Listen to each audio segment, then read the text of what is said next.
Committee बनाने का तो जरूरत ही नहीं थी। ऑलरेडी सरकार के पास 2 SRO पड़े थे, SRO 64 और SRO 520।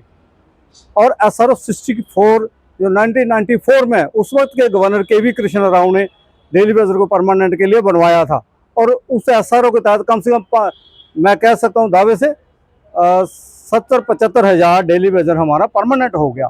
और उसके साथ साथ जो और जो डेली वेजर लग गए बैन के बाद, जो सरकारों ने लगाए, सरकारों ने देखा, ऑफिसरों ने देखा कि हमें जरूरत है अपना डिपार्टमेंट चलाने के लिए, उन्होंने लगाए।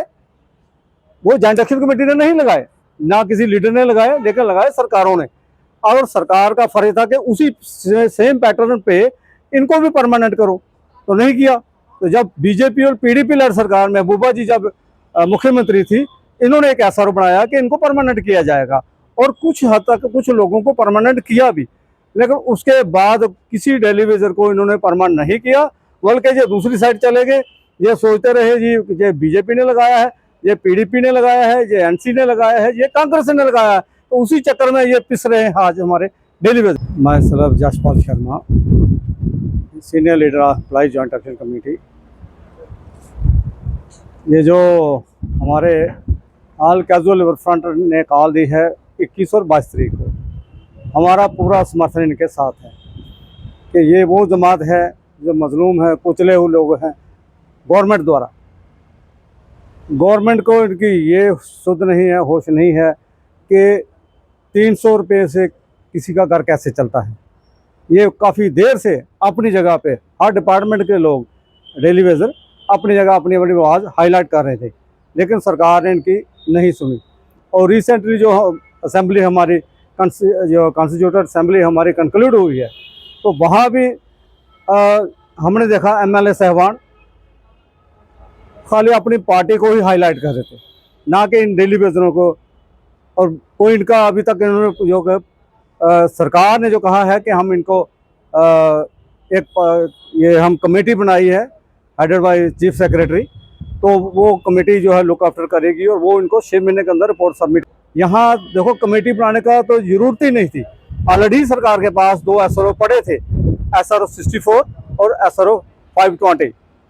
और SRO 64 जो 1994 में उस वक्त के गवर्नर KV कृष्ण राव ने डेली वेजर को परमानेंट के लिए बनवाया था।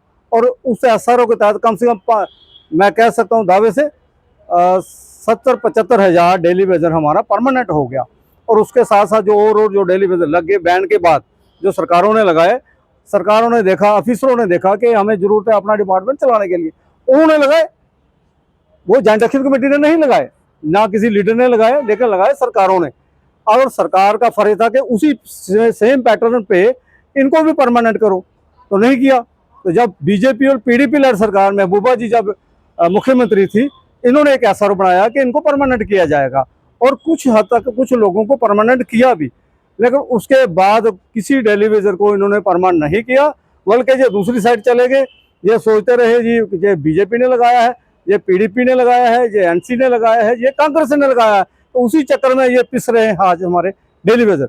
सरकार को मतलब होश होनी चाहिए। तो हमें थोड़ा सा मैं ज़्यादा नहीं कह सकता, थोड़ा सा विश्वास है उमर साहब पे कि उमर साहब इस मसले को तरीके से जो है वो एड्रेस कर सकते हैं।